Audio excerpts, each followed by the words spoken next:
Okay, this is going to be headlines tomorrow. Now, I'm of the opinion that whether it is the Congress which was in power in Delhi or now BJP, they have no policy, no vision to bring back normalcy in Kashmir. What we do is that we wait for normalcy to come and then we forget about Kashmir. And when there is trouble in Kashmir, when there is burnings in Kashmir, we immediately react. So I feel that there has to be a consistent policy on Kashmir, which unfortunately is lacking, and a government is 280 seats. Today, India today has carried a report that this government has not done anything for Kashmiri Pandits. They have no data of refugees. Now, thirdly, as far as Kashmir youth is concerned, I must say that in last 8 years, I have never seen so many youth lives being completely destroyed. Whether in the form of those pellet guns, I have seen so many youth getting medical attention here in the L.V. Prasad Hospital, which is quite famous for eye treatment. They have lost their vision. And now, instead of having a policy for Kashmir, the government now is aiming to have less lethal weapons. Now, this shows where the priority lies.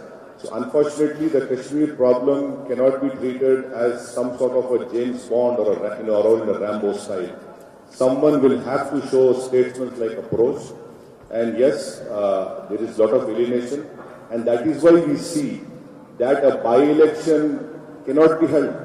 More than 8 months have passed. That is why we see that Farooq Abdullah gets elected with only 10,000 votes. Maybe I feel that the National Conference cadre just went and voted for him. So yes, things have to be done in a proper way, and I feel that the youths, these pellet guns, all these things, and also Pakistan should stop meddling in Kashmir affairs. And let me say it once again, I'm sure that many Kashmiris will not like me saying it, that how is it that a Muslim sitting in Hyderabad constantly says this? Kashmir is and will always be an integral part of India. But having said that, integral part means even the Kashmiris are integral part. The Kashmiri youth are also integral part. And I hope that what an IS officer, Faisal Shah, I hope he does not join those two parties. Let him chart out his own independent political journey. That is what Kashmir requires.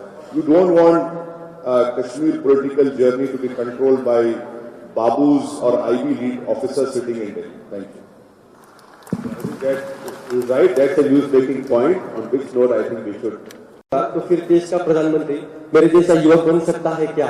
यदि बन सकता है, उसके पास सिर्फ जज्बा है, लेकिन उसके पास अनुभव की कमी नहीं है, तो फिर ऐसे लीडर का क्या महत्व है, आप मुझे बताइए। और मेरा दूसरा क्वेश्चन यह है, यदि आप युवा डेवलपमेंट की बात करना चाहते हैं, यदि आप युवा डेवलपमेंट की बात करते हैं, तो आप ऐसे भड़काऊ भाषण क्यों देते हैं? और दूसरा क्वेश्चन यह है, यदि आप महात्मा गांधी जी के विचारों पर चलते हैं, तो फिर आप ये स्टेटमेंट देने से पहले 100 बार क्यों नहीं सोचते कि अपने देश का क्या होना चाहिए और अपनी विचारधारा क्या है? दोबारा आपका दूसरा सवाल दोबारा बोलिए। यदि आप युवा डेवलपमेंट के बारे में युवा डेवलपमेंट करना चाहते हैं, तो अपने आप भाषण ऐसे क्यों भड़काऊ देते हैं? भड़काऊ भाषण क्यों देते हैं, ऐसा मेरा क्वेश्चन है। और यदि आप महात्मा गांधी जी के विचारों पे चलते हैं, तो फिर आप स्टेटमेंट देने से पहले क्यों नहीं सोचते? अगर आप महात्मा गांधी के विचार पे चलते हैं तो धीरे से बोलिए। सेकंड क्वेश्चन, यदि आप महात्मा गांधी जी के विचारों पर चलते हैं, तो फिर आप स्टेटमेंट देने से पहले 1000 बार क्यों नहीं सोचते? ऐसा मेरा क्वेश्चन है। मैं आपको बताना चाह रहा हूं कि मैं ये बात पहले भी कहा हूं, आज भी कह रहा हूं और बड़े गर्व से कह रहा हूं कि मेरी नजर में बाबा साहेब अम्बेडकर महात्मा गांधी से बड़े लीडर थे। मैं अम्बेडकर को मानने वाला हूं। ये मेरी जाती राय आपको पसंद नहीं आएगी। दूसरी बात यह है कि आप प्रधानमंत्री बनना चाहते हैं, मैं दुआ करूंगा कि आप जरूर प्रधानमंत्री बन जाएं। मगर फिर से कह रहा हूं कि नेशनल पार्टी में आप अगर जाएंगे तो आप कॉर्पोरेटर भी नहीं बन पाएंगे। तो आप कोई दूसरी पार्टी में जाइए जहां से आप प्रोग्रेस कर सकें, वरना बड़े पार्टियों में होता क्या है कि या तो आप खानदान के होना, नहीं तो फिर आप पानदान में चले जाते हैं। और अगर आप दूसरी पार्टी में गए तो आप आला जात के हाई कास्ट सुना पड़ेगा। तो इसलिए मेरा 25 साल का तजुर्बा ये है कि आप जैसे युवाओं के लिए बहुत जरूरी है कि आप पॉलिटिक्स ज्वाइन करें। और तीसरी बात कि मैं भाषण देने से पहले सोचता क्यों नहीं हूं, ऐसा मत समझिए भाई, मैं थोड़ा पढ़ा लिखा हूं, मेरे पास एंटायर पॉलिटिकल साइंस की डिग्री नहीं है, मगर मेरे पास लिंकन जिन से बारट लॉ की डिग्री है। तो थोड़ा सोच के ही कहता हूं, तकलीफ जरूर होती है। मेरा मकसद यह है कि लोग को तकलीफ पहुंचे ताकि वो सोचे जो मैं बोल रहा हूं। Now you see that he has converted